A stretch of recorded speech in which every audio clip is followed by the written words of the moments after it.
Vice President commissions project in Edo State, restates government's commitment to reduce the risk of doing business in the country.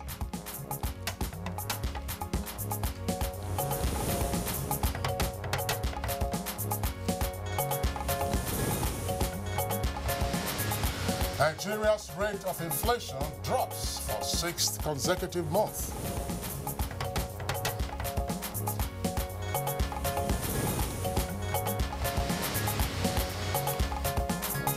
Meeting between federal government representatives and the Academic Staff Union of Universities postponed.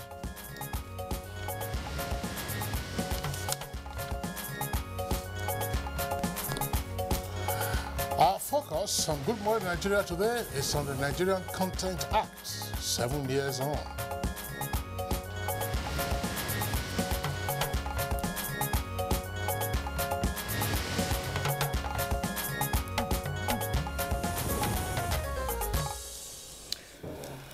It is no longer news that the largest chunk of the country's national income and exports revenue is generated from the oil and gas sector. What may not be well known is that a significant amount of this amount meant for servicing its operations annually is paid to foreign contractors for services like fabrication as well as engineering procurement, resulting in capital flight and therefore leaving very little to develop the country's technological as well as industrial base. That's right, Blessing. Now, it was to forestall this scenario that the federal government introduced the Nigerian Content Development Policy aimed at increasing higher indigenous participation in the oil and gas sector, plus, of course, the necessary value addition for the country. Now, the policy was, among others, aimed, as we indicated, to promote the participation of small and even medium-sized firms within the industry and also beyond. Well, Kingsley, observers are of the opinion that the policy has achieved little success in enhancing more contract awards to local firms, and therefore was bringing up some few joint venture arrangements, such issues such as inadequate financing, ineffective supervision, and some other cumbersome pre-qualification in the requirements, as well as the disjointed oil and gas structure also hindered the policy efficacy. All right, now, bless on the point you just raised with regard to the efficacy of the policy, which is, of course, grounded in law, is for us to ask ourselves whether, what has happened in 7 years, considering that some 50 years prior, when the oil and gas industry began, there was very little participation of indigenous firms in the industry. So there had been entrenchment of interest in that particular sector, particularly by IOCs as well as the oil and gas service companies. So 7 years later, we're trying to take a look at what has happened, how much share of operations or activities, as well as gains and participation in terms of technology inputs that Nigerian firms have now had. Now, for such legislation backing this particular policy, the board, that is the Nigerian Content Development and Monitoring Board, recently said the participation in the sector has increased to about 35% in the past 6-7 years, because actually ACTA took off from 2010, from less than 5% before 2006, 14% in 2014, and 35% in 2015. And he's also looking towards increasing it to about 50% this 2017. Well, there is the Nigerian Content Development Fund, which is, of course, fed through the 1% deducted from the value of all upstream contracts. And, of course, this is as a result of the provision in the appropriate piece of legislation to which we referred to earlier. Now, the fund, of course, is designed to provide partial guarantees of about 50% interest rebate to service companies from commercial banks for asset acquisition, as well as project execution for the development of capacity in the subsector. Now, last week, about $200 million, that's about 61 billion naira, fund to finance a contract obtained by Nigerian firms working in the oil and gas was launched. And this was tagged the Nigerian Content Intervention Fund, NCIF, This is owned by the Nigerian Content Development and Monitoring Board, and also will be disbursed by the Bank of Industry as a at a single-digit interest rate. Of course, we know how much the interest rates have been the kind of problem for most companies trying to seek double-digit figures, particularly from commercial banks, and usually short-term. You're quite right. Well, for interest for loans granted from the fund have been pegged at not more than 8% for the companies, and they're 5% for host community contractors. Now, the Minister of State for Petroleum, that's Dr. Ibe Kachukwu, at the launching of the fund to which my colleague Blessing just referred to a moment earlier, did say that government's target is to grow the fund to some $1 billion within the next 5 years, and that the fund will therefore enable more local companies, that's to say Nigerian companies, to participate in the oil and gas industry by providing them with cheap funding to execute contracts as well as set up manufacturing companies to service the sector. So, in spite of all of this, we are seeking out to interrogate exactly how the Nigerian content development policy has fared since it began in this subsector, particularly with regard to oil and gas. Of course, there are some other sectors of the economy that are borrowing a leaf from that particular legislation, and in particular for the petroleum industry. What are the modalities or the guidelines for assessing, the fund that's just been established, and how will it be used to develop capacity in the sector? Now, these are the issues, of course, our guests will be taking a look at in our discussion segment on Good Morning Nigeria today. My name is Kingsley Osadolo, and I welcome you to this edition of the program.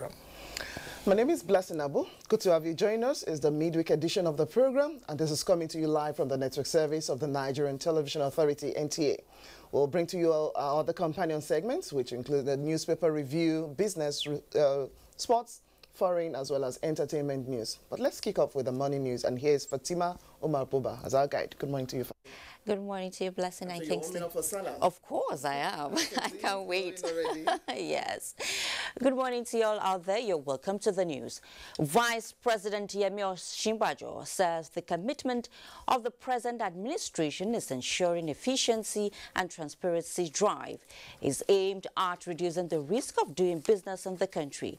He was in Edo to commission the state-owned fertilizer and chemical plant, ASUU, as well as Bois Cement Factory in Okbela.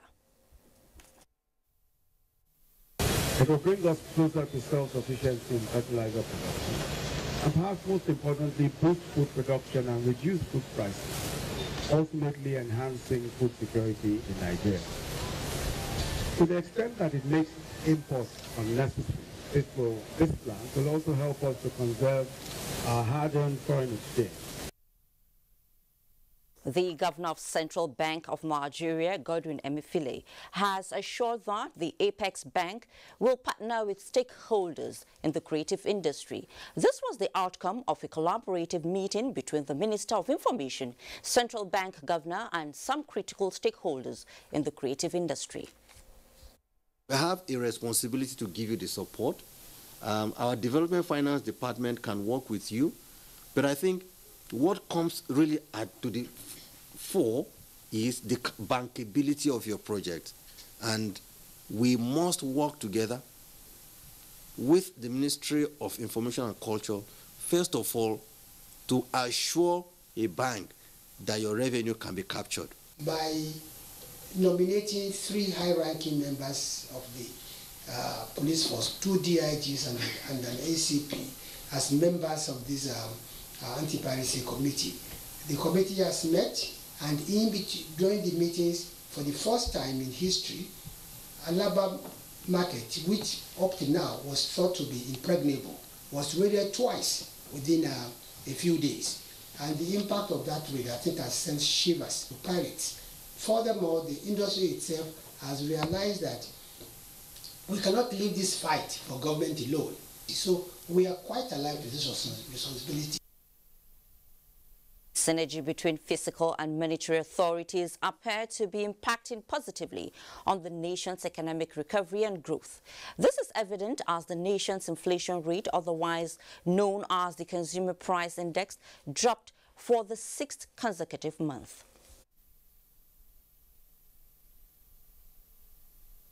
The initiative represents in itself the innovative Nigerian spirit and determination to set our country on the path of true economic diversification. Create a platform for players in the industry to exchange ideas, network and acquaint themselves with each other, and also to avail themselves of new technologies and investment opportunities. Towards revitalizing Nigeria's economy through reviving cocoa production, key players have been urged to join hands to improve production, processing and marketing of non-export commodities. President Muhammadu Buhari, represented by Minister of Agriculture and Rural Development Audu Obe, made the pronouncement at the opening of the first International Cocoa Summit in Abuja. The meeting between the federal government representatives and the Academic Staff Union of Universities, ASUU, scheduled to hold Tuesday, 29 August 2017, has been postponed. This is to enable the federal government study and take a position on the proposal submitted by the Union Minister of Labour and Employment, Chris Ngige. While briefing the media, says ASUU letters on their new position was received after Tuesday's meeting was scheduled, which is why the union did not show up. We have to do a government side meeting on their offer before we then have a conciliation meeting to further discuss if there are further areas of disagreement. Tomorrow is Federal Executive Council, and we will also need council approval for some of the things we are doing. What the government has decided. Thereafter, we'll then meet with ASUU. And the federal government has approved the adoption of new measures by its Ministry of Justice that will ensure the effectiveness of the rule of law in the country and greater access to justice for the populace. One of such measures is the creation of a coordinating center for all federal government criminal justice agencies. Minister of Justice and Attorney General of the Federation, Abubakar Malami, announced this at a briefing on the activities of the ministry. By way of institutional reforms in the years ahead, we hope to engage into restructuring of the institution of the Federal Ministry of Justice for better performance. The Ministry of Justice must be consistent in maintaining its mandate of making justice accessible to all, consistent with the ideals of democracy and rule of law. And now to some security matters. Interagency collaboration between the Nigerian Police Force and the Nigerian Air Force has been further strengthened with a view towards enhancing security apparatus in the country. This played out at the passing out parade of the Nigerian Air Force K9 personnel from the Nigerian Police Force Animal Branch Day in Abuja.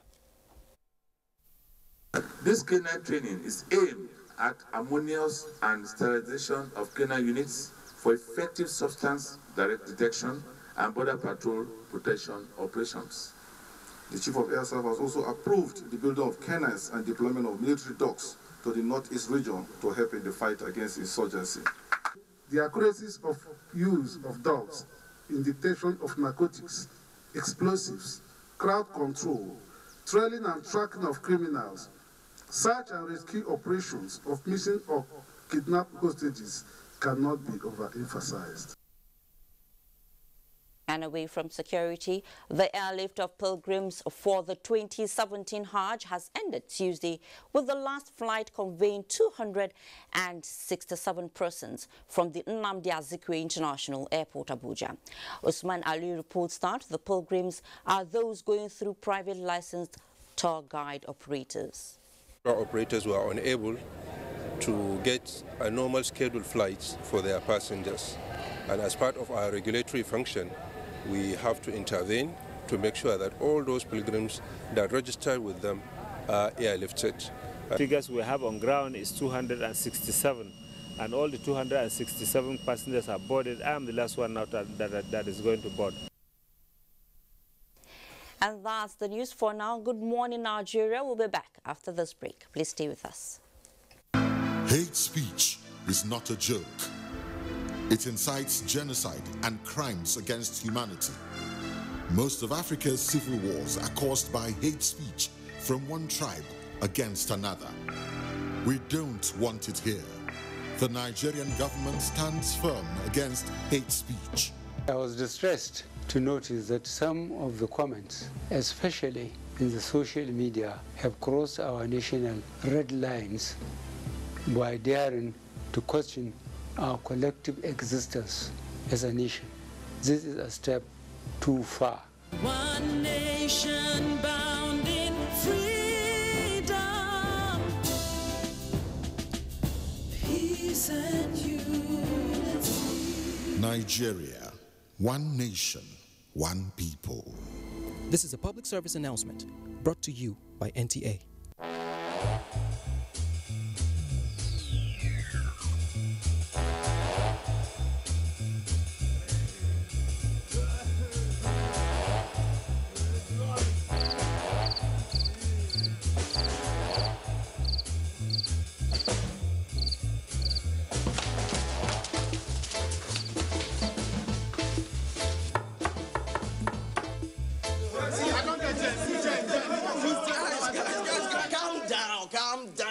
I'm downloading is on 95%. It's still on.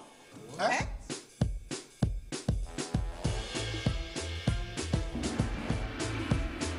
Introducing Airtel Unlimited Data Plans. Get Unlimited 10 for 10,000 Naira. Get Unlimited 15 for 15,000 Naira. And Unlimited 20 for 20,000 Naira. Unlimited data. Unlimited you. Airtel, the smartphone network. So alive when I'm with my best friends, indulging my G exotic taste of paradise, irresistible. Everywhere I go, G exotic. Nothing makes my drink more than when the mixer is delightful. G exotic, and after a long day, I wanna relax with the taste of my G exotic. Yeah, sink in and get lost. Taste of relaxation, too good not to share. The taste of affection. Oh, say I love the taste of G exotic. I love the taste of G exotic. Love the taste of G exotic. Nothing like the taste of my G exotic. I love the taste of G exotic. Nothing like the taste of my G exotic. Oh, I love the taste. G exotic nectar. I love the taste.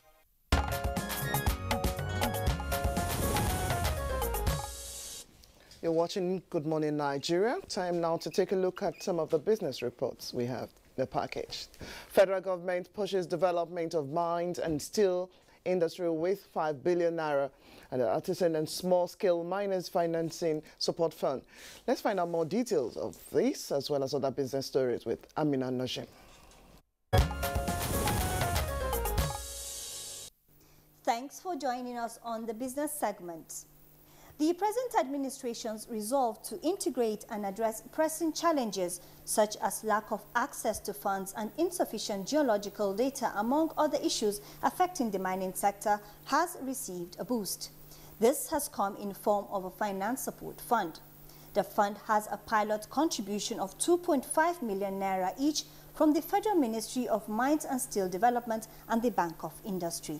Small-scale mining projects involving industrial minerals, precious stones, precious metal, dimension stone, and such other strategic minerals in Nigeria as contained in our roadmap for the growth and development of the mining sector, and as approved by the Project Management Committee of the Federal Ministry of Mines and Steel Development and BOI from time to time. The initiative would, in the long run, encourage more players in the financial sector to pay close attention to the mining sector and increase their lending exposure and participation. In the meantime, less than 3 days to the Salah celebrations, Nigerians say the cost of commodities in the market have remained stable compared to last year's celebration. No hike in rising times, no, everything is normal, but people don't have money to spend. The price of rice compared to this year to last year, this year's one is a bit cheaper. And from Plateau State, we hear that the state government has engaged 400 extension workers to teach farmers improved methods to mitigate loss of Irish potato across the 17 local government areas. The Plateau State Commissioner for Agriculture and Natural Resources, Mrs. Linda Barrow, stated this on Tuesday at a stakeholders town hall meeting organized by Voices for Food Security in partnership with the Country Women Association of Nigeria on Tuesday. Plateau State is known for Irish potato cultivation but has suffered losses over the years due to climate change. And finally, the equities market opened the week Monday bearish. That sentiment was maintained on the floor of the Nigerian Stock Exchange at the close of trading on Tuesday.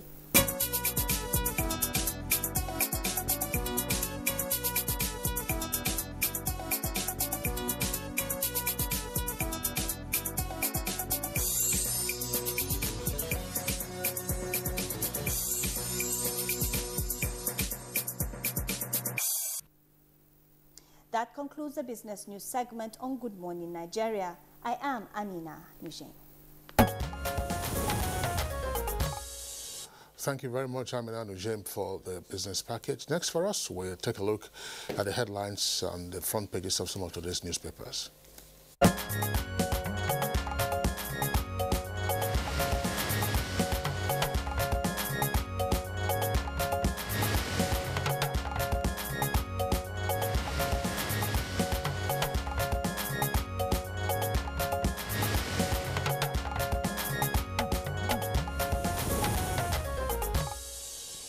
Yes, Bayo also is joining us this morning for the midweek edition of the newspaper review. Good morning to you, Bayo. Good morning, Blessing. Good morning, Jason. And good morning, Nigeria. All right, my pleasure to have you. Blessing, let's begin with you. Okay, this day newspaper is the first paper I'll take a look at. Just above the nameplate for this day, we have NNPC boost gas supply to generating companies as Gencos and redeploys top staff. We have the rider to that story, all marketers to sack workers over unpaid $2 billion subsidy claim. That story, it's right at the front page, but continues on the 49th page. Just below the nameplate, we have AGF, that's the Attorney General of the Federation, explaining why ROI youth were not arrested. There are two writers to the story as well. Admits shallow investigations played a role in dismissal of corruption cases and sets up unit to improve prosecution of cases. The story just is indicated, starts right there, but continues on page 10. Leading for this day, Wigwe is Herbert Wigwe, one of the bank's chief executive. Banks cannot provide for power sector loans because it's systematically important, says Abu Dhabi-based Etisalat Group still has a case to answer. Access Bank redeems $350 million Eurobond and predicts exchange rates convergence. I have the story there continuing on page 10. In the photograph, you have Vice President Yemi Osinbajo with the Emir of Kano, as well as the Chief Executive Officer of Bua Group, Abdusamad Rabiu, at the commissioning of Bua Cement plant in Obu, Okpela, Edo State yesterday. The story find on the inside pages.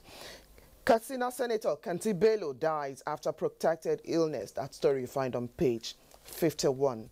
Okay, Kingsley, let's... All right, well, the next story, that's the story that you find on the front pages of all the papers, the matters arising from the ongoing strike by the Academic Staff Union of Nigerian universities. This is the lead for the new Telegraph, and it says, with a kicker strike, FEC decides on ASUU's demands today. FEC stands for the Federal Executive Council, and it has two riders: varsity lecturers boycott meeting with federal government, and union, that's the ASUU. We are expecting positive response to end dispute.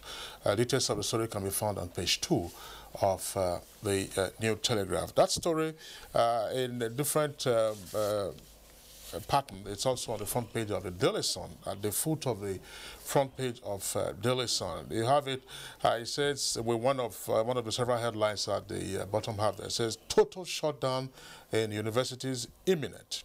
And it says, admission and others at risk as SANU, NASU, NAAT, and others vote to join strike. That's in greater detail on page 10.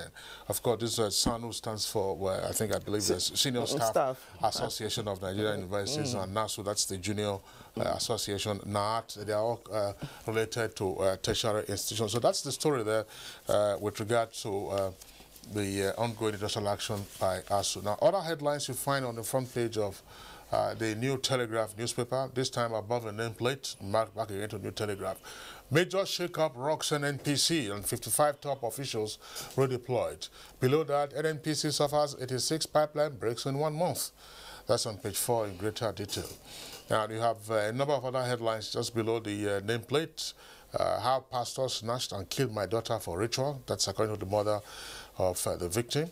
And 30 IMO officials arrested over 650 million naira pension fraud. And police arraigned Evans today in Lagos.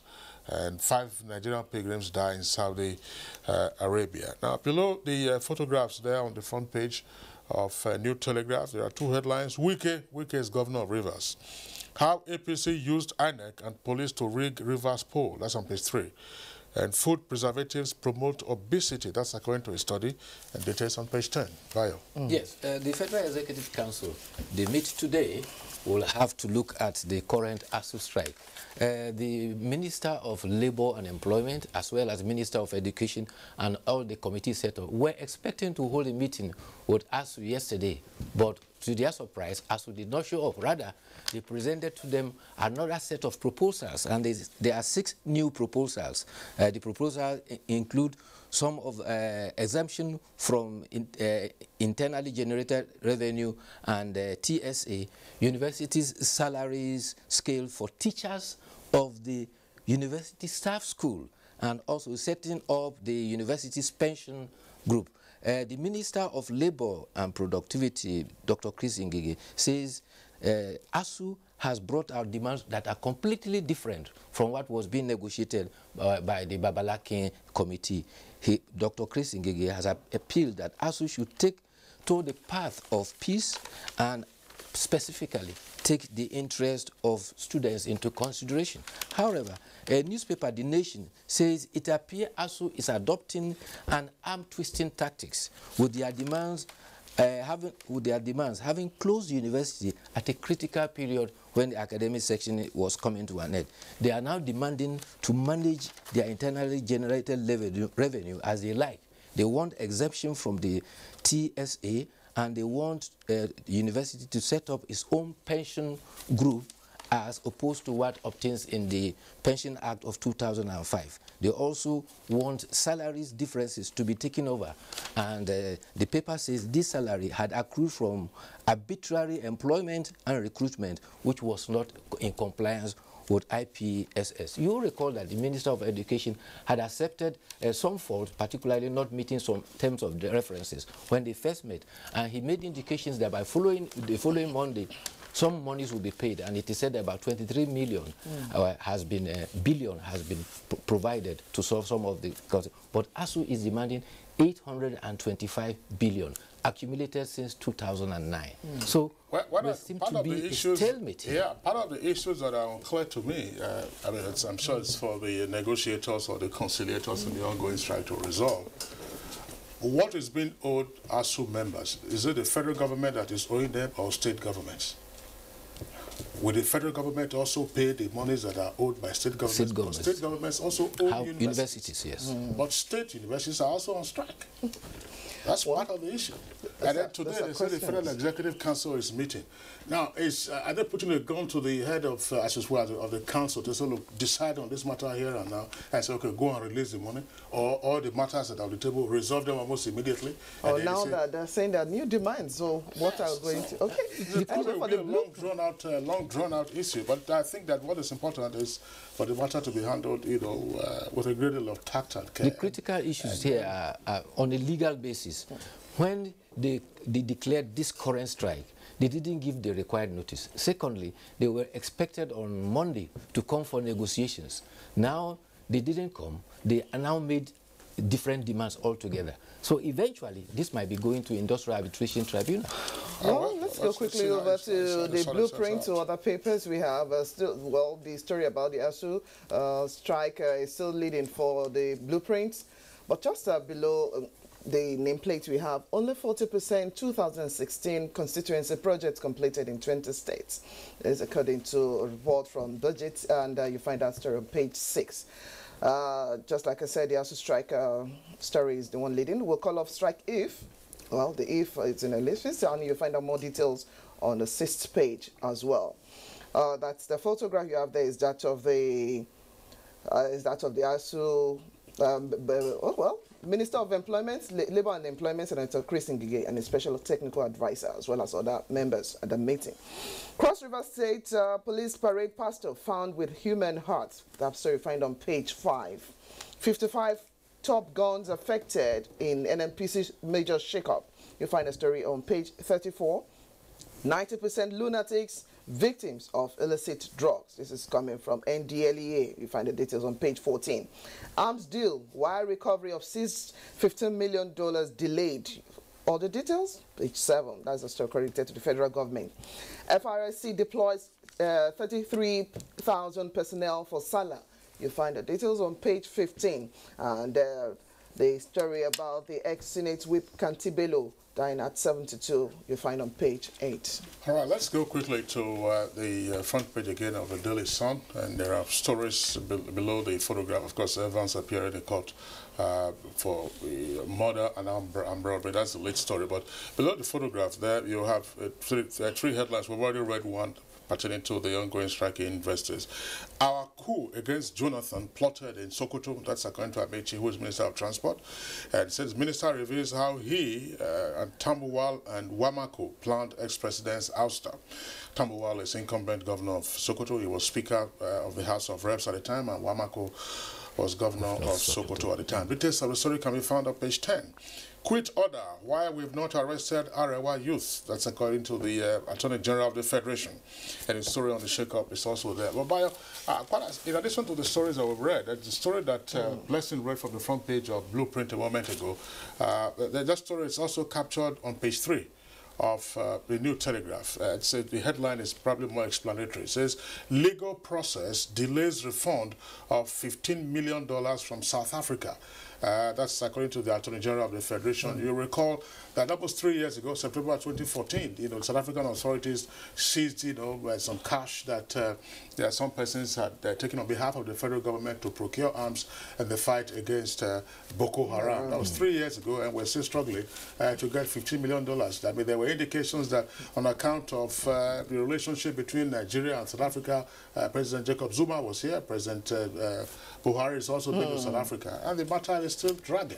Yes, the Attorney General of the Federation says specifically that the difficulty in retrieving it is related to diplomatic intricacies. And he says the same problem attends to other discovered loots that are abroad and for which Nigeria is dead serious to ensure that they are returned to the country. Yes, $15 billion meant to purchase arms in South Africa were seized.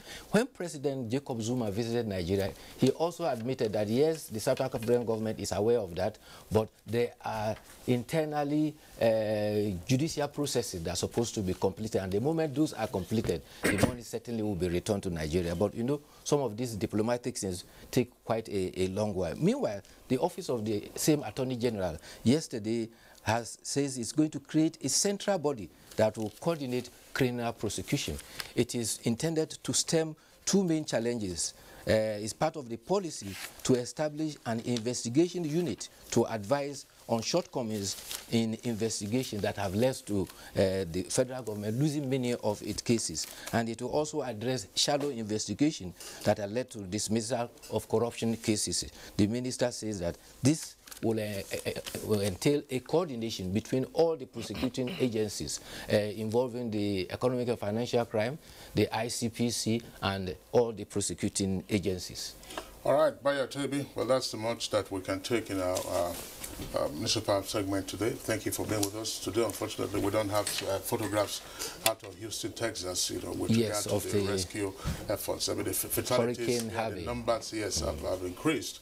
There's still threat of ball rate. But I do hope that, yes, those of us, you know, who are quick to cite international best practices will see how precisely, you know, people who are in distress, you know, are taken care of, you know, how people who are endangered are also rescued. We have people in IDP camps here, and we can't look after them very well. But yeah, thank you for being here today. See you tomorrow. Thank you. Tomorrow will be another day. All right. It's Good Morning Nigeria. We'll take a short break now. When we return, of course, we'll be dealing with our principal item for discussion this morning.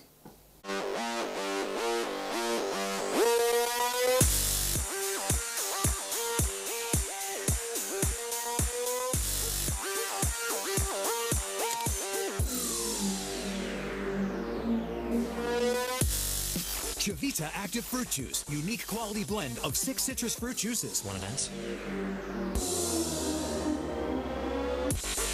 Chivita Active. Be active. Do more. Get more out of life. House of Cheese. Can I see your particulars, sir?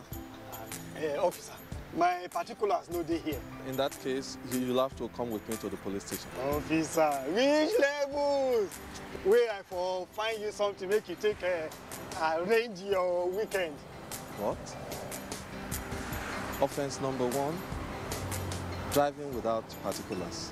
Offense number 2, trying to bribe an officer of the law. I won't harass Nigerians or take bribe. Change begins with me. This message is brought to you by the National Orientation Agency in conjunction with the Federal Ministry of Information and Culture. What manner of man wakes up in the morning, eats breakfast, gets dressed, and goes out with the sole purpose of duping his clients? Where the dollar now? Make I check them now. Now why? Supposing if it is fake. They are everywhere. The bad apples who spoil the rest. They can shortchange you.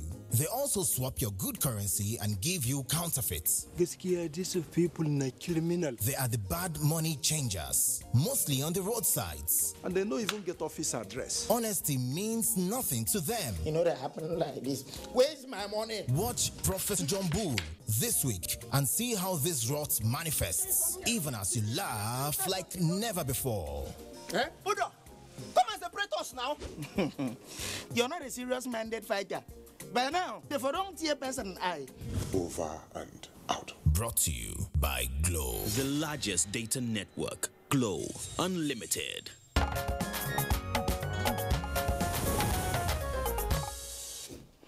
If you just tuned in, the program is Good Morning Nigeria, and you're right on time to start a conversation with us. Now, to kickstart the discussion on the Nigerian Local Content Act 7 years on, let's take this background report as put together by Saliu Abdullahi.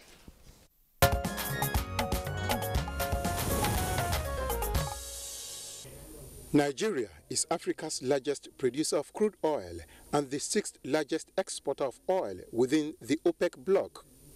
As one of the biggest oil exporters, the country experienced absence of indigenous players in the transactions of the oil industry. It is often said that about 90% of the equipment and personnel used in the industry are imported. This prompted agitations for local content in order to close the gap. In April 2010, an act for the Nigerian local content was signed into law. The act came as a workable document that will pave the way and further harness the potentials to boost the capacity of Nigerian indigenous professionals and make them positively impact the country's business, particularly oil and gas. It is also to close the perceived superior technical expertise and experience of foreign workforce. 7 years down the line, there is a wide range mixed reactions on the effectiveness of the act.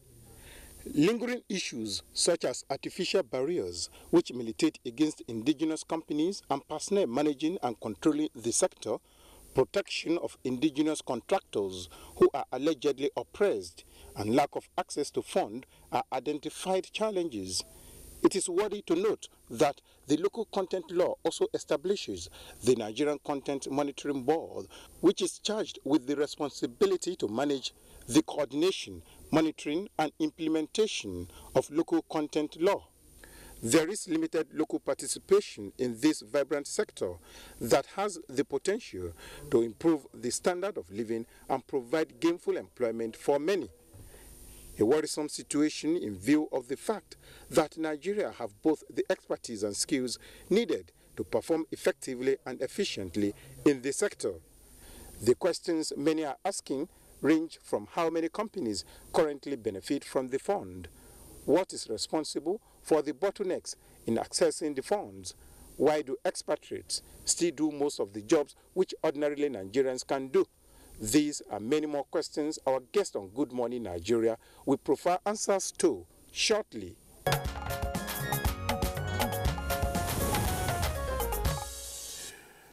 All right, thank you very much there, Salihu, for the background report. We have guests already with us to look at the ramification of this subject matter. First, we'd like to welcome at this time Honorable Sergius Ose Ogun. He is, of course, a member of the House of Representatives Committee on Local Content. Honorable Ogun, a pleasure to have you join us on the program this morning. Thank you for having me. All right.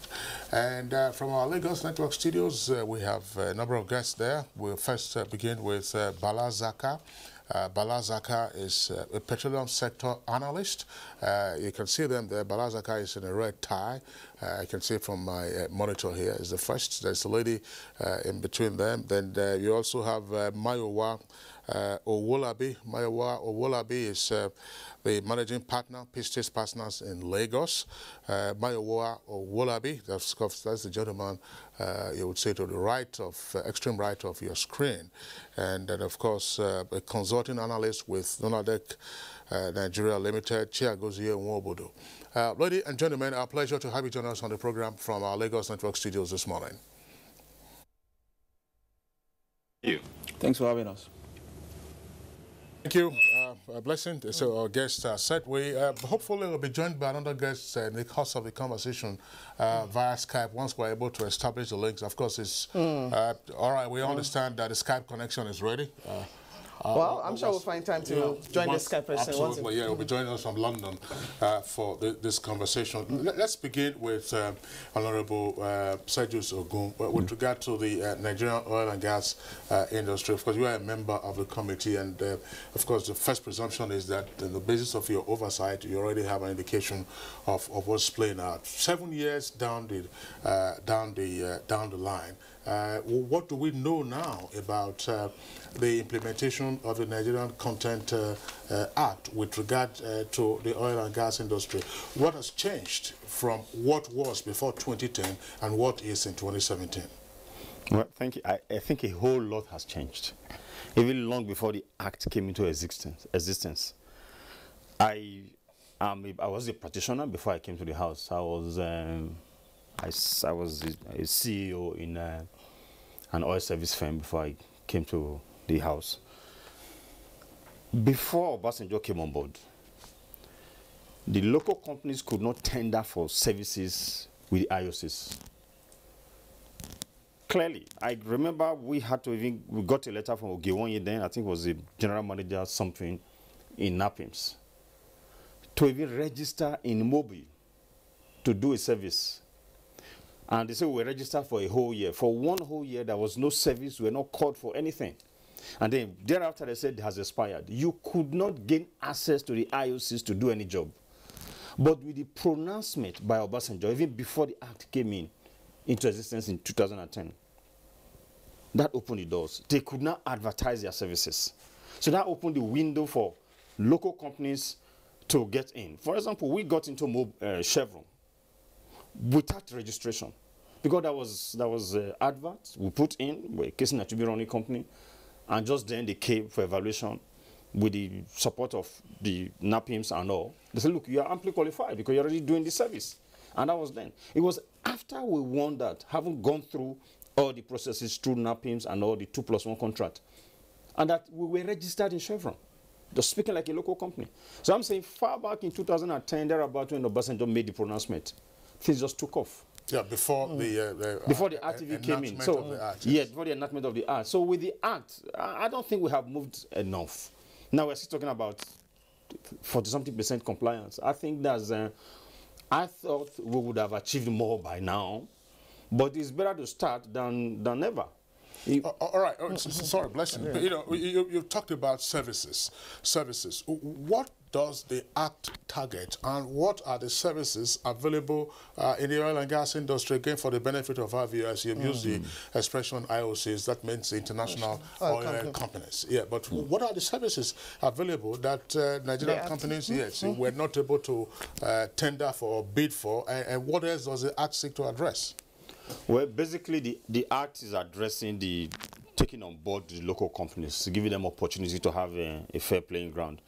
It gives you opportunity to, even being a local company, I think there is actually an aspect of the Act that says if you are 5% or 10% cheaper than than any multinational company, you should be given the job.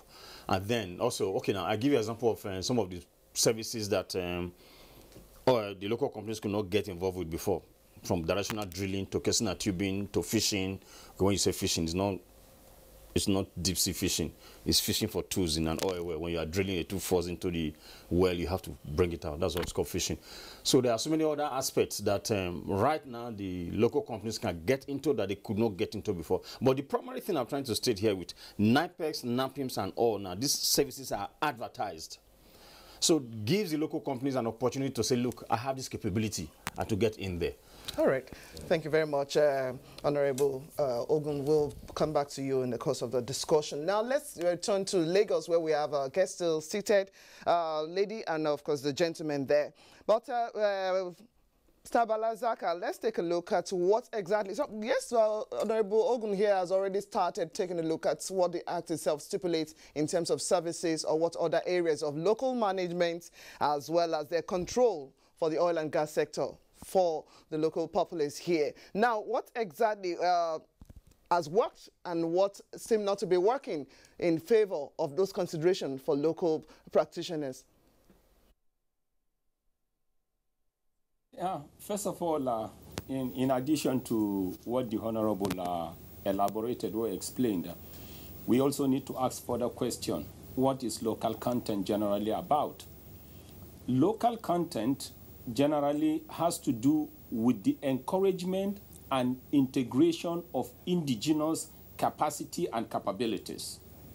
Local content is supposed to broaden the horizon of technical opportunities and ancillary services without compromising standards, quality, or safety. Local content generally is supposed to encourage the inflow and possible domiciliation of technical services that will add to the aggregate national economic value chain. And it is supposed to reduce external dependency and encourage internal competition for quality and service deliverability. So from that angle, it was supposed to be, it meant good for Nigeria.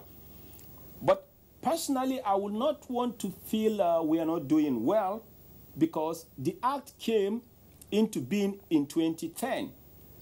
Then by 2014, there was a global oil crash that affected exploration campaigns, drilling campaigns, and production campaigns. If you don't have drilling, you don't have exploration. Generally, if there are no campaigns, then there will be no local content. That unfortunately happened to us. Then we also had issues with contract cycles. Some of these contracts generally are supposed to take like 12 months, but we've come across cases where contracts take excess of 18 months, 24 months, and probably 36 months and above. That was on its own an issue. We also got to a point where we noticed that probably certain things were not going on right that would require probably the monitoring unit of the board to consider, and that has to do with probably expatriate quotas violations. We have also heard of cases where sometimes heavy equipment pass through our borders, like pipelines, coated pipes. So things like that would probably require the synergy between the necessary agencies, whether immigration, customs, and the monitoring bodies of the board. But so far, I think we have been making progress considering the global price of crude oil and the collapse. Now that activities are trying to step up, this will be the best time to match the plans and the actual. All right, Bala Zaka, thank you very much there. Let's also get the views of the other guests who are with you. Let's begin next with Chiagozie Nwobodo. What are your thoughts on what we are seeing in terms of the national experience with regard to the implementation of the Local Content or the Nigerian Content Act? Says, I am Chiagozie Nwobodo of Lonadec Nigeria Limited. I'm representing Dr. Ibilola Amao, Principal Consultant of Lonadec Nigeria Limited. We are an asset sustainability and local content development firm, and we aim to identify, develop, and engage indigenous personnel to develop local capacity, competence, and capability. I think that personally, ever since the inauguration or the passing of the Act into law since 2010, what has happened is we as a country have looked within ourselves and we have aimed to increase our expertise level in order to match international standards and to fill gaps where gaps perhaps may have existed before. I see a lot of trainings going on, members of the Oil and Gas Trainers Associations of Nigeria making conscientious efforts to increase the personnel that they train per year.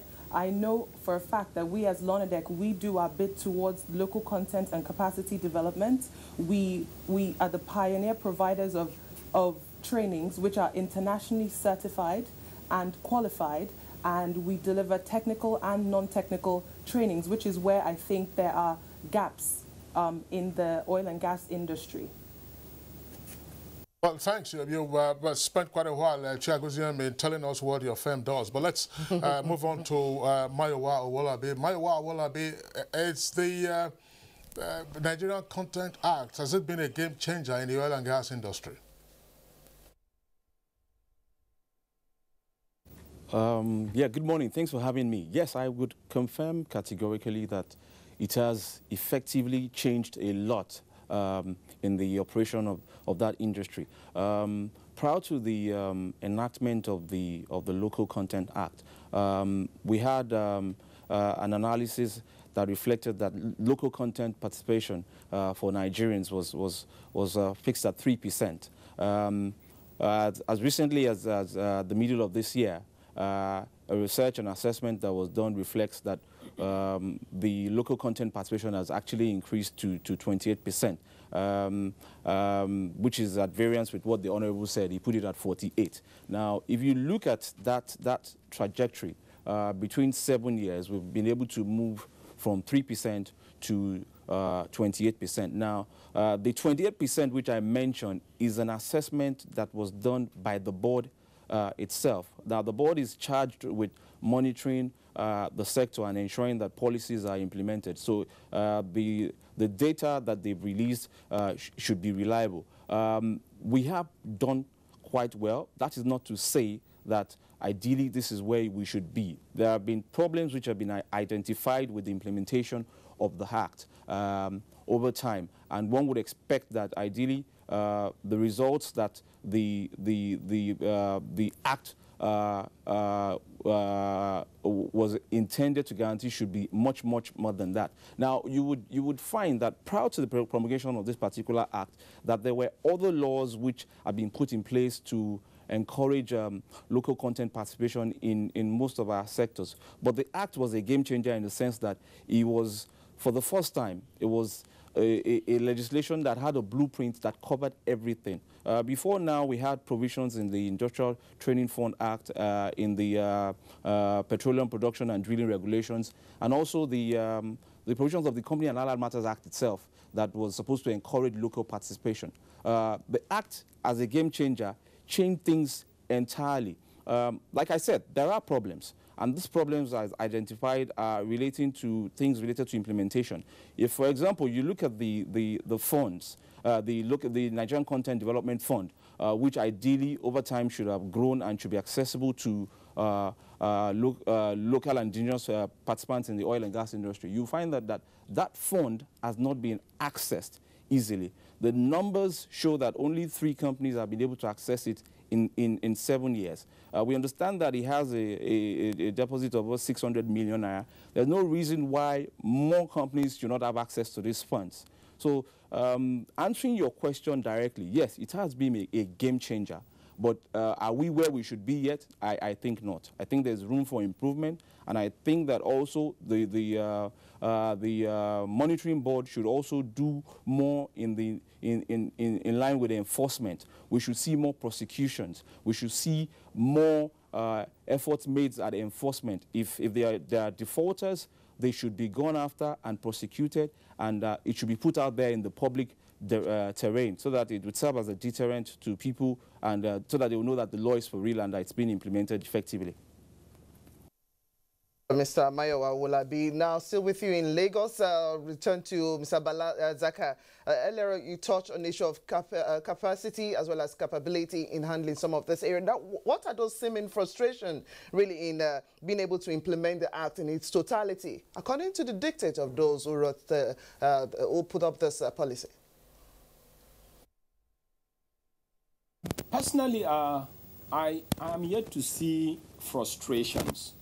And the reason why I'm saying this is because, like we said, the act came into being in just 2010.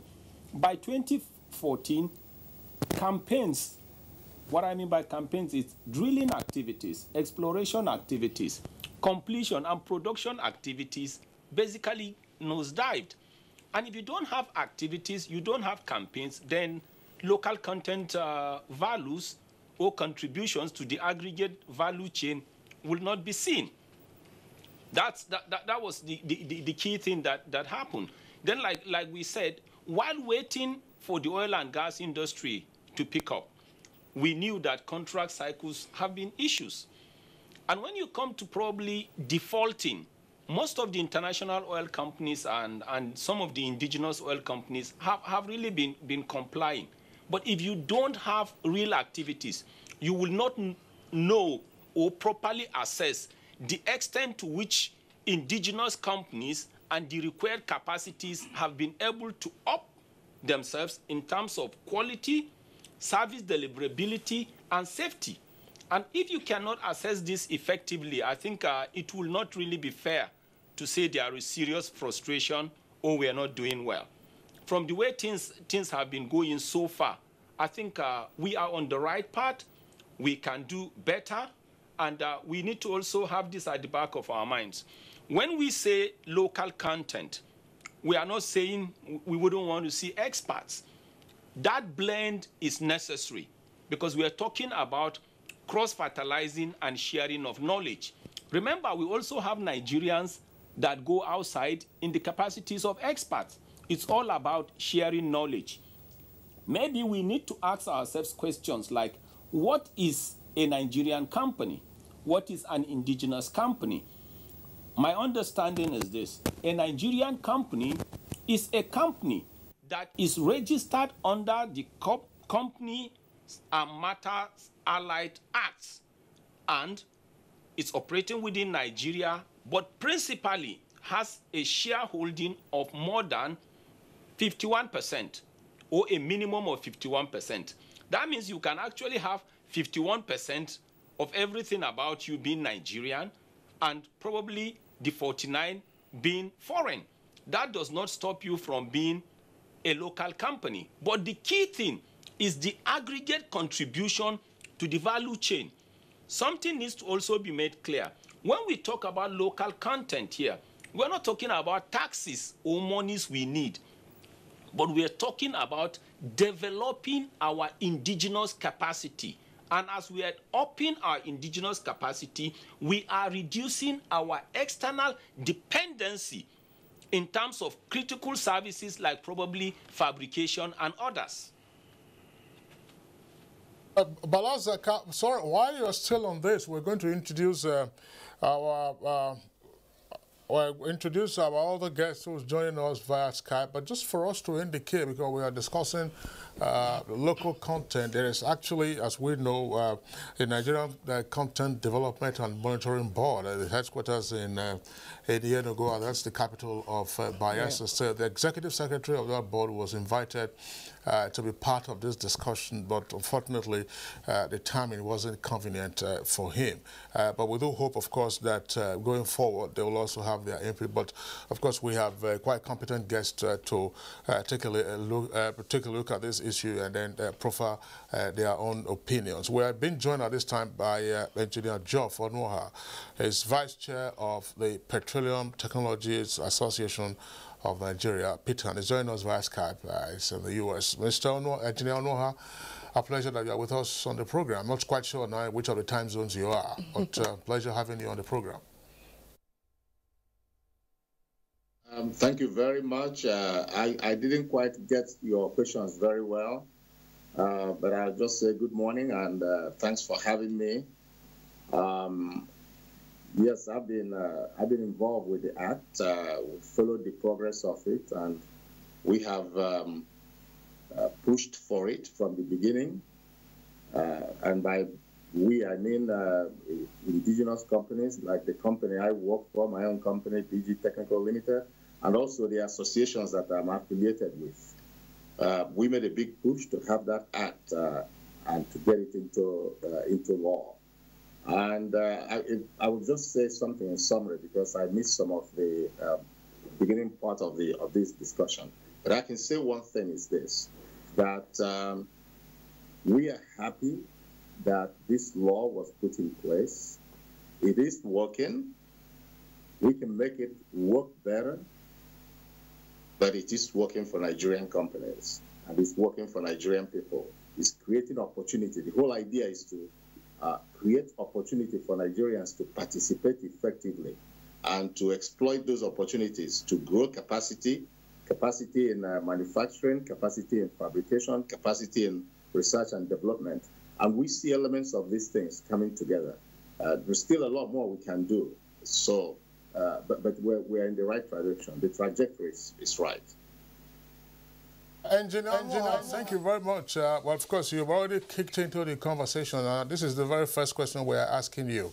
You said that, of course, you pushed for the enactment of this legislation, which became law several years ago. Of course, there must have been reasons for your advocacy for this kind of legislation. Tell us something about your experience in the oil and gas industry as the impetus for your advocacy to have this kind of law.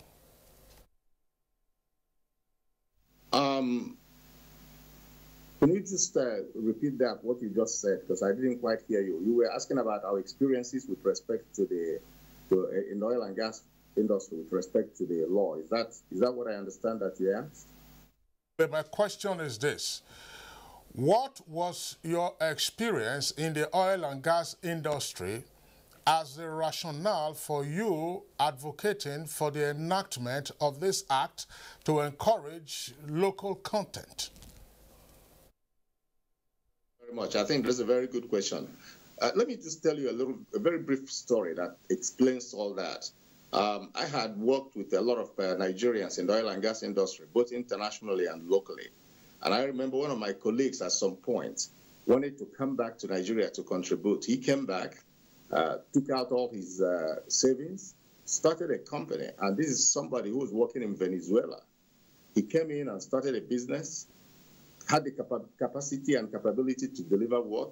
And he spent 5 good years and nobody gave him that opportunity. They wouldn't listen to him. He wouldn't get any work at all. And you should have seen the kind of trauma he went through with his family. That's why the opportunity that the law, enactment of the law has encased is something that we should latch on and take and run with it. Prior to that time, we didn't have, Nigerians had limited participation in the oil industry. If you look at the companies, the operating companies, there were very few Nigerians, if any Nigerian companies operating in oil and gas sector. If you looked at from the point of view of service delivery, there were very few. the example I just cited being one of them. There were very few, if any, Nigerian companies that were active in that area. You looked at the products that were being used. Everything or most of it was sourced out from outside Nigeria. So those were the experiences. There was a lot of frustration initially, getting access. And one other thing, when the deep water project, Bonga South, was started, which was, the Bonga was started, the very first one. All the engineering, the decision-making, the work allocation, the management, and every aspect of that project was run from outside Nigeria in Houston and from Europe. So that when you have that situation, you didn't have as many Nigerians participating as should have been the case. So those were the kind of experiences we had leading up to that. And that's why we pushed for local content, pushed for Nigerian content, and wanted so much to have it put into law. And I think it's working. Engineer Onuoha, thank you very much. We'll come back to you in the course of the conversation, but let's return very quickly to our Lagos Network studios. My question again is going back to Bala Zaka. Bala Zaka, of course, is a petroleum sector analyst. We've had you from time to time on Good Morning Nigeria. Let's back up a bit for purposes of understanding what went on. Why did it appear to take us as a country so long a time, almost 5 decades, before we realized that, look, our local players needed to kick in terms of greater contribution? Why did we, we were more, what was our interest? What was our distraction? That's the first leg. Second leg, in terms of earnings, did we, on a balance, therefore, tended to have lost more in terms of outgoings, despite the fact that, okay, you had crude oil production going, the prices were so much, this was what we received, but in terms of outgoings, if you had a net of it, were we losers, or did we gain maximally or lose maximally? Thank you for those questions, sir. The first question is, why did it take us this long? I think to be fair to us as Nigerians, when you look at the oil and gas activities, you're talking about an international commodity and has to do with the interplay of global activities. So initially, really, when Nigeria became a part of oil and gas producing nation, I think we were after developing our own people, our own personnel.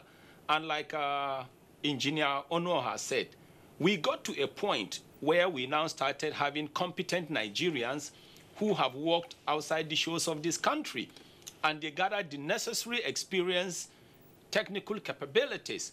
So at some point, some of them felt, well, they needed to come in and see what they can do to develop their country. So it was at the time some of these experienced Nigerians started coming back to plow back or probably to give back to their countries, that they noticed that probably some of the laws were not probably going to help them to be competitive. And some of them noticed that they had all the necessary competence and global experience. So at that point, probably people started feeling, what did they need to do? Probably that was when they felt, well, something needs to be done that will be legal and authenticated. And that was why the need for a law came in. And you could see when it came in, people like Onuoha and their likes and others immediately keyed in. But when they keyed in, they were also conscious of something. They were not ready to compromise quality, standard, and safety. And as we speak today, probably close to a reasonable percentage of the marine services being provided in Nigeria are being provided by Nigerians. Before, you can't talk about high marine services. When we talk about FPSO, that is floating production, storage, and offloading vessels, those were exclusively international and complex services. But the fabrications are done in Nigeria, and it's almost been projected that probably in 10 years from now or 20 years from now, it will be 100% done in Nigeria. So to be fair to Nigerians, we wanted to acquire the necessary experience to make sure we are globally competitive, but probably we took a longer time than necessary. So when you also talk about the economic benefits, to us as Nigerians, we are not just looking at the monetary aspect or the taxes now. We are talking about internal domiciliation and development of capabilities and capacities. And once we achieve that, the monies will naturally come in.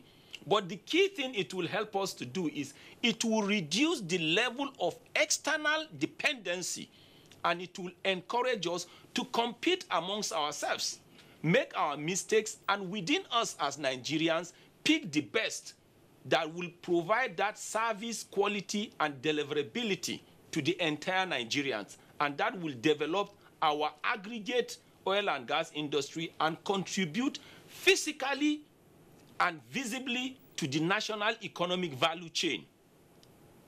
All right, Bala Zaka, again, thank you very much. Let's return to our let's return to our Abuja studios, where we have still the member of the House of Reps on local content.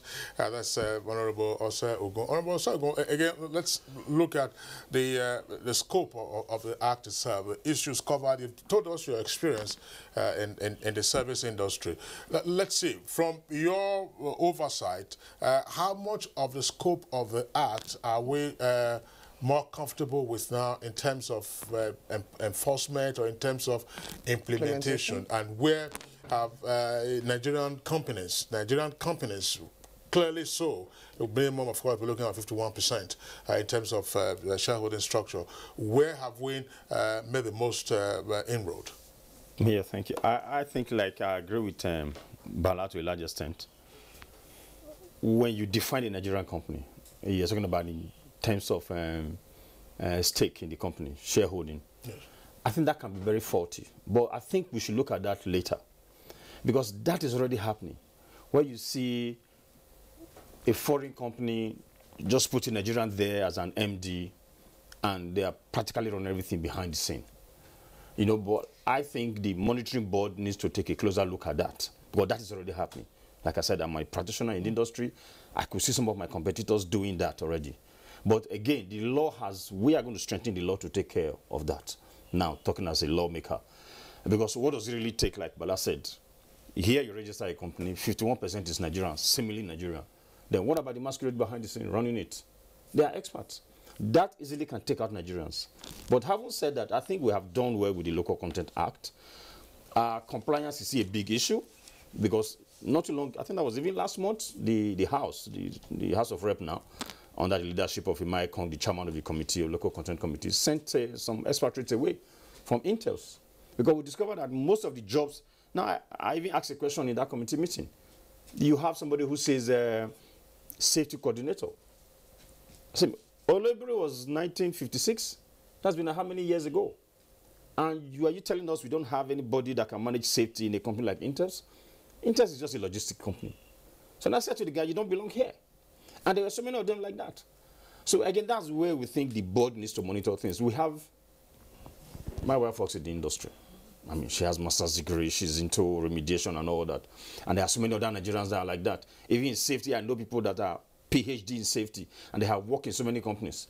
I have a cousin of mine who is Vice President Schlumberger. So there's no sphere of the oil and gas industry that you don't have Nigerians, whether for the IOCs, for the multinationals and all that.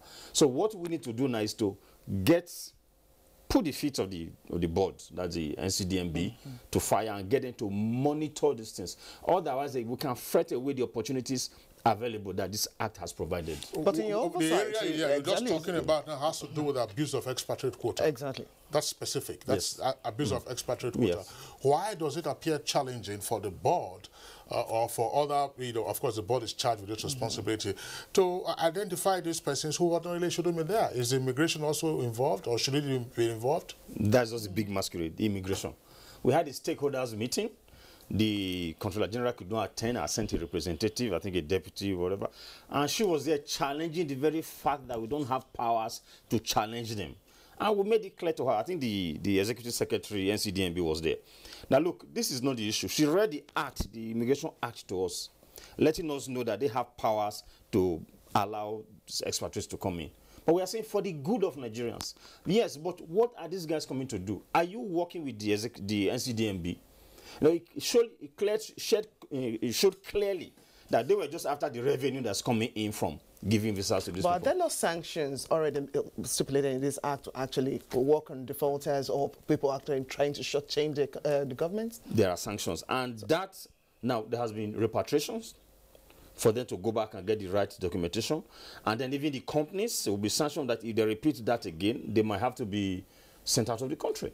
But what I'm saying is that you have to monitor that in our oversight. Yes, we call the companies to come in and see us. Then we check the papers. But the NCDMB, which I believe strongly that somebody like Simbi, the executive secretary now, having come from Shell, the IOCs, is going to be on top of that. But you know, we've had a lot of executive secretaries in between NS1 and the current one. So I believe the boards will have to up their game in that wise. Otherwise, we will miss this opportunity again. There's practically, let me repeat, there's practically nothing in the oil and gas industry today that Nigerians cannot do 100%. That's in terms of manpower and technical competence. Yes. All right.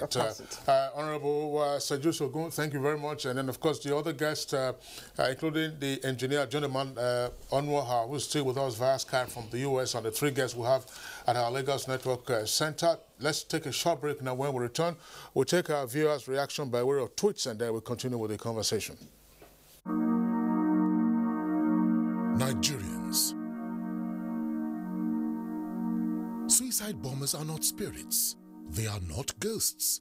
They are human beings like you and me. They live amongst us. They are your neighbors. They are your friends today, but terrorists tomorrow. So you must know your neighbor now. Security begins with you and me. Know your neighbor. Be vigilant. Be security conscious. Report suspicious persons, objects, and movements to the police and other security agencies. The security of our nation is a duty for you and me. If you see something, say something. Nigeria, unite against terrorism. This message is brought to you by the Federal Ministry of Information and Culture.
All right, welcome back, and here, of course, are the reactions from our viewers already. Festus Akinboyewa, one of our regulars, says boosting indigenous participation in oil and gas sector will reduce tension in the Niger Delta and create employment opportunities for Nigerians. This tweet is from Dele Jack Solomon. How do we expect the Local Content Act to work in Nigeria when indigenous companies are booted out of contracts and their workers replaced with expatriates? Victor Uhioswama tweets, the Local Content Act is a good piece of legislation that should be faithfully implemented to create employment and empowerment for Nigerians. Lawal Olaiya is worried about the fact that Nigeria should wake up from slumber. Since 1958, we cannot take control of our oil and gas industry. Aminu Modibo tweets, says, from an analysis of the sector, the Local Content Act seems to have made little impact. Abiodun Ainde says, excellent law, lousy compliance. There's nothing stopping local content in oil and gas at 70%. The foreign companies are saboteurs. Lamu tweet says lack of funds, cash inaccessibility from banks, and failure to repay loans are big challenges, according to the tweet. According to tweet, we hear of how foreign companies disguise as indigenous companies, thereby contributing to capital flight. How true? All right, those are the tweets that we have in the meantime. Let's return again to our guest in Lagos, and the question goes first to Mayowa Owolabi. Mayowa Owolabi, the point has been raised a moment ago by Balazaka with you there in Lagos and amplified by Honorable Gun here with us in the Abuja studios. In terms of having true Nigerian companies take advantage of the local content in the oil and gas industry, from your perspective, what have been the challenges? Are we having real Nigerian ownership and therefore Nigerian participation? Plus that, what are the other issues? I think that we are actually having real Nigerians in the industry. The data available shows that since the enactment of the Act, there's been more participation by Nigerians. Now, to the question that you asked specifically, the misgivings about expatriates still participating in industry through unscrupulous means of using people as a front, and the failure to adhere to the requirement of having Nigerian human resource deployed and personnel, I think that a lot still rests at the foot of the board in terms of implementation. As it cannot be emphasized that that legislation is a very good piece of legislation that provides for provides a guarantee to ensure that it works. For example, you would find that under the provisions of the Act, all of the IOCs and operators in the industry are required to submit a local content plan, which is for each project that they are going to work on. So for every contract that you tender for every contract that you are required to award or give out in the oil and gas industry, you're required to submit a local content plan. Now, this local content plan is required to have features that guarantee that Nigerian personnel are actually employed across board throughout the project. Now, if you look at the Act, it specifically states that only 5% of personnel can be designated as 5% of expatriates can be used for projects. For the intermediate and junior cadre, they must all be Nigerians. So if, for example, you're going to recruit an expatriate for any position, you have an obligation to seek approval from the board and justify the reason why an expatriate is being recruited for that particular position. You can only be allowed to be given approval to recruit that expatriate if and only if you can demonstrate that there is no competent Nigerian available to fill that position or slot. So in the same vein, the board should work with the immigration authorities. I noted what the Honorable Ogun said about violations that they've observed, but I think that it's essentially something that the board can look at. All of our problems, like I said, are implementation-based. The board needs to do more. If we're noticing any infractions or defaults or lack of implementation of the spirit and letters of this law, it's the board that can do something about it. The law is all embracive and it covers every eventuality. So effectively, what we need to do is to ensure that the law is implemented. Okay, thank you very much, Mr. Owolabi. Still with you in Lagos, but this time around, let's seek the view or perspective from Chair Gozie Obodo. Now, you've talked about so many issues, at least as in the guests have taken a look at so many issues like right now. But there's still the anxious desire to have the totality in this Nigerian content all round. Now, what are the key enablers are you seeing, or should we actually take a look in looking at other infractions that already been seen? I think that with regards to Nigerian participation, for instance, in the last Bonga Southwest Apparel workshop, Nigerian companies were encouraged to bid competitively for a position to deliver services on the project, or where that capability was not in existence, Nigerian companies were encouraged to form consortiums to collaborate so that together they can deliver greater services. If we dial our sights back to education, we could increase the percentage of Nigerian participation if we chart developed pathways, continuous professional development pathways towards the progress of technically inclined students in institutions, for instance, in universities or polytechnics. If we had facilities and equipment within the country, then we could domicile some of this expertise so that students with the ambitions to go into the oil and gas industry at a very young age can already be trained from the young age, so that by the time they enter the oil and gas industry, they already have at least basic level of skill and basic level of knowledge, which they can then carry on within the industry as during on-the-job training. So they could imbibe classroom training during their course in universities, and they can carry out on-the-job training and mentorships, apprenticeships, you know, as when they have jobs, really. So if we dial our sights back to education, I think that a lot of the problems of Nigerian participation that we have can really be addressed from the grassroots, from the foundation. As you have it, I'm sure there are already students and there are several trainings and so other programs being run by different schools, and I'm sure most of the students, like we're talking back here, are already been attached to companies who actually have a feel of such requisites, areas of expertise. Thank you very much. Let's return to Mr. Engineer Jeff Onoha, still joining us via Skype from US. Now, let's take a look at some of all the key enablers, like I asked the questions, to actually drive this Nigerian content as it should be in all its totality. Thank you very much. From our perspective, from the services perspective, the Nigerian companies that actually work in the industry, there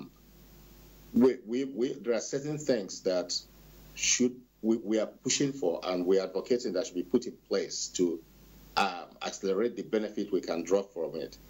Now, we've talked about the issue of funding, making funding accessible, and the board is working very closely and very hard on that.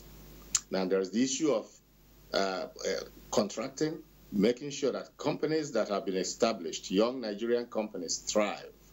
There's no point in encouraging people to set up and not giving them access to work. So we are taking up that kind of issue, and that's one thing that will drive to the next level. Now, there is the issue of training and development, and the board is working very hard on that. I know my association is working in consonance with them. We are putting programs in place where young students and young Nigerians who have the basic education are put into, if you like, internship programs in partnership with companies that will give them exposure and give them opportunity to acquire skills. And those skills are what they are going to carry along. There is the issue of research and development, where we need to start changing the perspective of our people so that we stop being like a dumping ground. We empower our brains, our young minds, to actually think and find solutions to problems in that area. And the board is working on that. There's all these key areas. I just want to say something. This law is very broad, and it touches every sector of the Nigerian economy.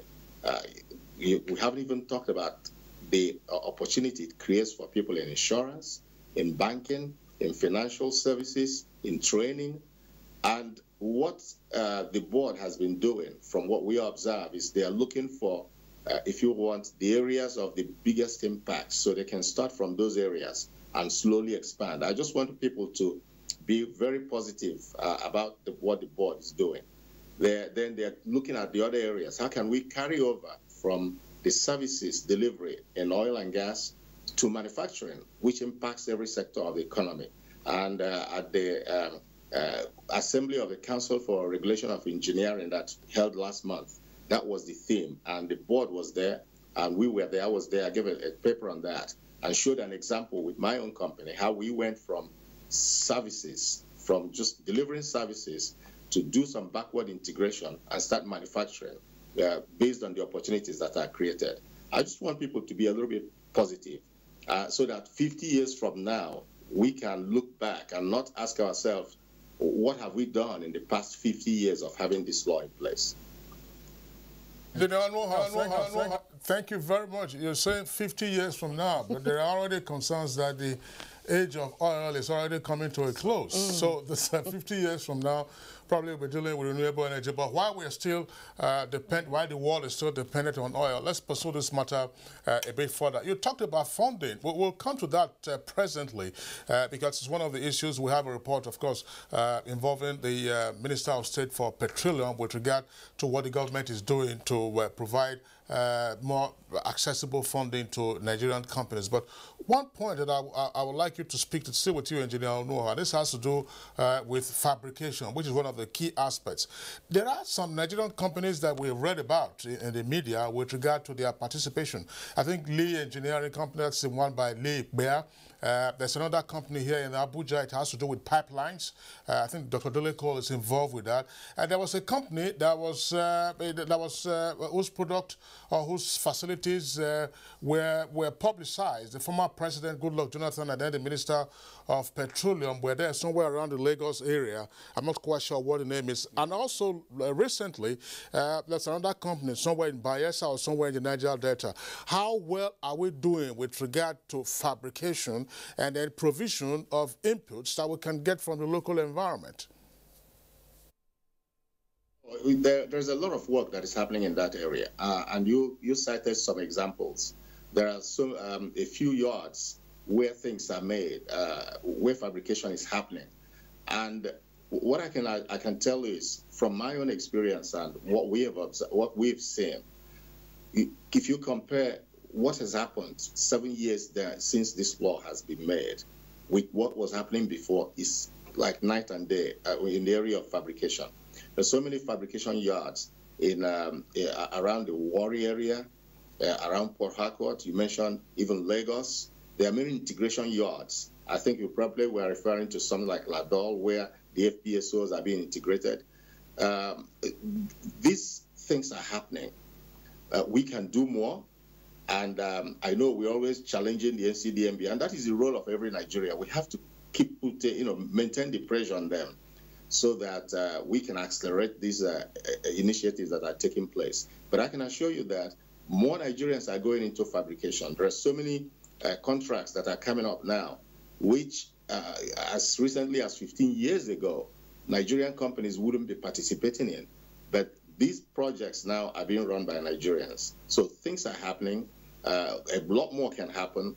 The board, we're challenging them, and every Nigerian needs to keep pressing them to create the environment, empower Nigeria, and also ensure that all these yards stay busy. I know the one you mentioned in Abuja is probably the SCC pipe mill, and there's been some concern there about how active and what kind of capacity that is being utilized. Those are challenges which we keep highlighting to the board. All right, thank you very much, Engineer Onuoha. Now, we'll take this report, taking a look at, that's put together by our correspondent, Saliu Adama. She says, where the Minister of State Petroleum Resources, Dr. Emmanuel Ibekachuku, launched the initiative supervised by the Nigerian Content Development Monitoring Board.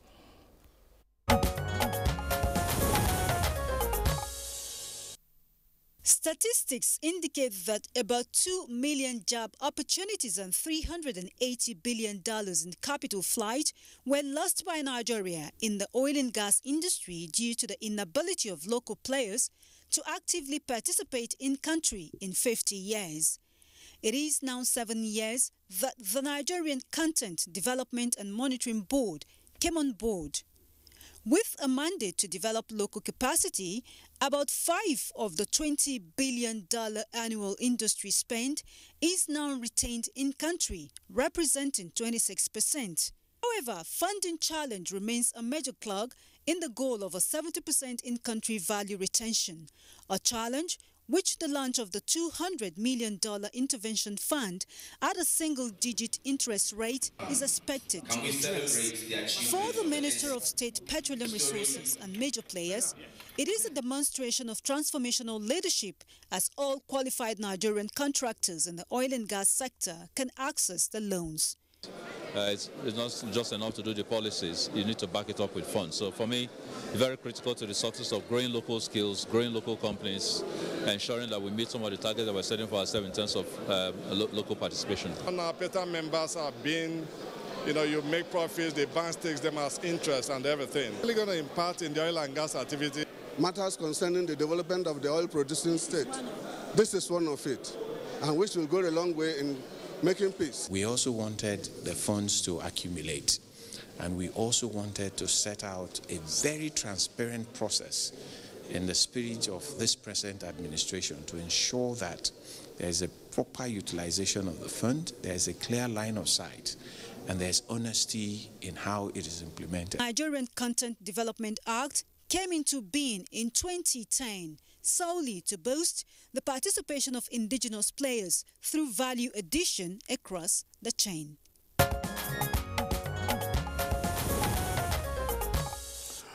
All right, thank you very much, Hawa, for that report there indicating the launch of the intervention fund, $200 million.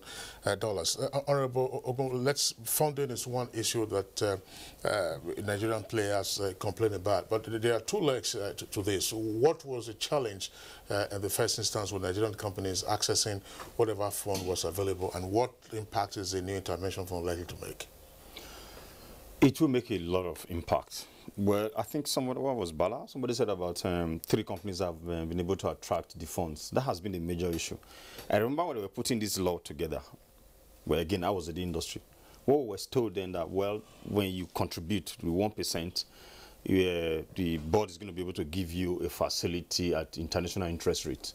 And if you check what's the interest rate in the US, in Canada today, and the huge challenge for Nigerian contractors is they are competing against these multinational companies, American companies and all. So you hear taking a loan of 26% interest rate to work with a man that's getting interest rate of 2% or 2.5% in America. And these international multinational companies buy tools from the US, and they have a window, 90 days guaranteed, to ship those tools into Nigeria. Those tools will even go to the field and work before the first invoice is sent to the company because it's international. But a Nigerian company pays before that tool is going to be manufactured. Maybe 40%. When they're almost completing, you pay another 30%. Then before it's shipped. So before your tool gets in here, it's almost like 6 months to 1 year. But your competitor places an order in the US and it's shipped down here. So, yeah, the intervention fund will help a great deal.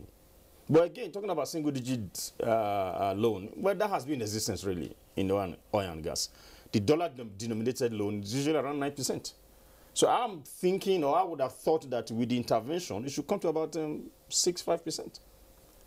So when you're saying single digits, yeah, I was in the industry. If you are taking a dollar facilities, you get it for 9%.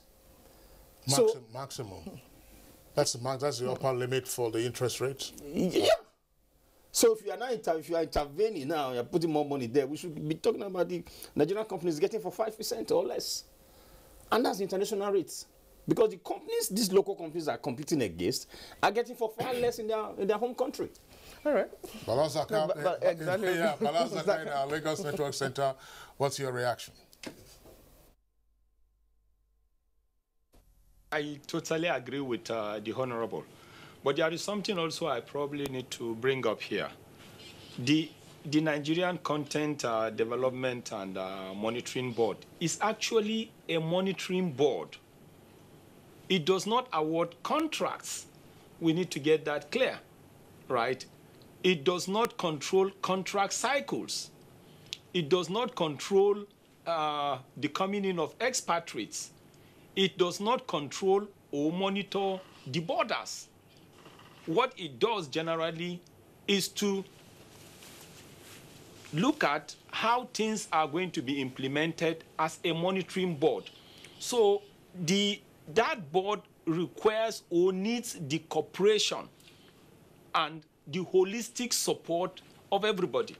So when you talk about, first of all, awarding contracts, because the board doesn't award contracts, if the operating companies here, whether international oil companies or indigenous oil companies, do not cooperate with the monitoring board will not know that they are not awarding the right contracts to the right people. If contract cycles are being delayed, the monitoring board cannot do anything about them. If we have porous borders and pipelines are coming in, or pipe coated, we have coated pipes and cables coming in through our porous borders. That will also be like a sabotage, but it will be looked as if the monitoring board is not working. If expatriates come in, or some people are smuggled in the name of expatriates, and our immigration does not support the monitoring board, there is nothing the monitoring board can do. So when we look at it actually from that angle, first of all, there is a need for total collaboration. The monitoring board needs the support of everybody, including the legislators. Fortunately, we have somebody that has been a practitioner that is now on the other side that has to do with the law. So that is very, very important. On the area of is an issue. And the instability of certain things within Nigeria is also not helping issues.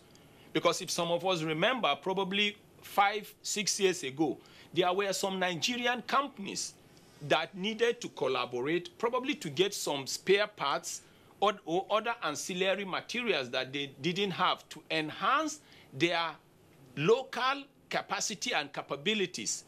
They got this equipment or these technologies in dollar. But from probably 2014 to now, we know what has happened to the dollar and the Nigerian exchange rate. So a lot of Nigerian companies are already groaning to get the necessary funds to pay back those dollars. Then within Nigeria also, we have concerns with our local banks. You know, we all know the cost of capital is very, very high. And before now, yes, that fund was meant to assist or support the companies locally, but there was no enough publicity. So moving forward, we will really appreciate it. The board should come out with a transparent process and make sure everything is monitored so that if a company meets the required standards or the minimum standards to assess the loans should be given. And if at any point there is a default, then the necessary reprimand or punishment should be administered or meted onto that company so that it will deter other companies from thinking that it is just a free cake for everybody. What we are really after, like we keep saying, we are after development of indigenous capabilities and what? And competence.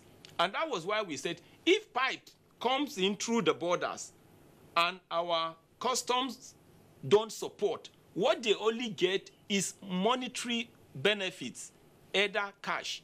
But in real sense, they are not supporting the system. If expatriates come in, our immigration will get cash, but they are not supporting the system. What we want is indigenous capacity development. Mr. Balazaka. Now, we're on the home stretch, and we must round up this conversation this morning. So quickly, Mr. Wolabi, there's the intervention fund that's come in, but then there are still some issues regarding the actual fund. Well, anyway, we'll try to set the tone. What is the difference between that which already been gathered and that which is the intervention fund? Your take on all of this? Just before I round up, I'd like to quickly react to something that Mr. Zachary said.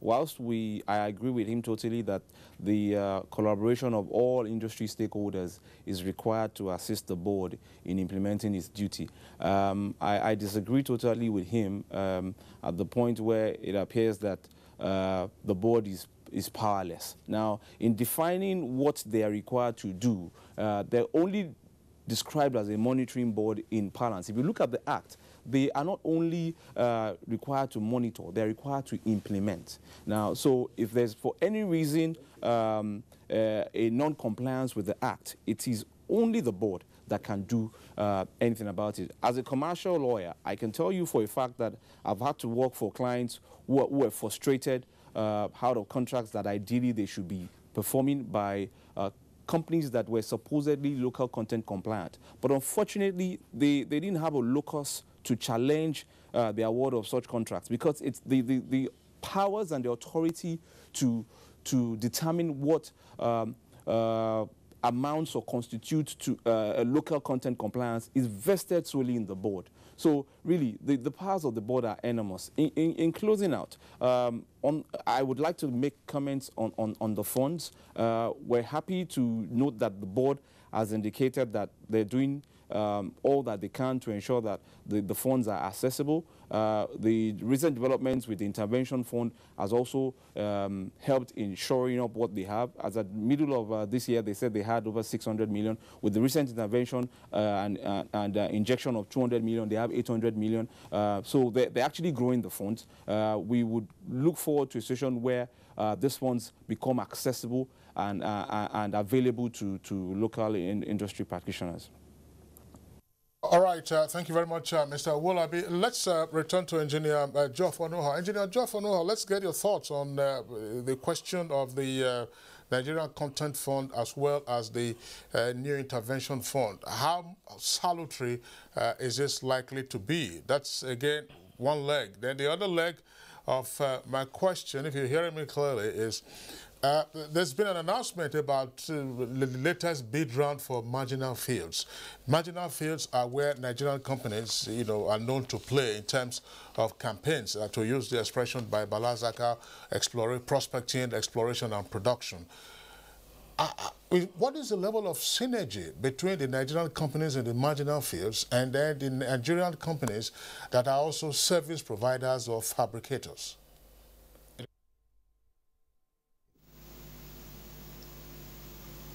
Thank you very much. Let me first speak to the fund. I was a little bit involved in the first attempt to make that fund available to Nigerians. And that one collapsed under the weight of the structure that was set up, where it was put in the hands of commercial banks. And they tried to administer it using the modalities with which they dispense funds. And that collapsed. That's why there were only 3 companies that could have access to that fund, which means that we lost about 5 years of growth as a result. Now it's going into the hand of the Bank of Industry. At least this part of it, 200 million out of it has been kind of, if you like, put into their hands to dispense. So we're going to be monitoring this. And I think this time we will not wait like 4 or 5 years to see the result happen. We should kind of have a shorter period after 1 year. I can assure you that a lot of us in the industry will be asking questions.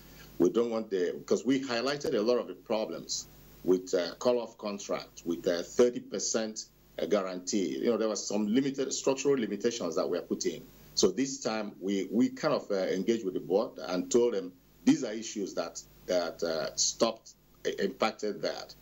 And I'm also like what the board is doing in developing the key industries. And why I say this, because I'm in the pipeline sector, and the board is working also to, if you like, put some fund in or support companies that are going to make pipes. Nigeria is going to spend billions of dollars in installation of pipelines for gas in the next 5-6 years. And that segment is important, and we know how pipelines impact our oil and gas industry, either if they're intervened with gas, if they don't exist. So I hope some of that fund will go in to support that segment. We have a conference coming up, NIPITEX, coming up next month, to talk about pipeline issues, because that has been something that has bedeviled our industry for a long time.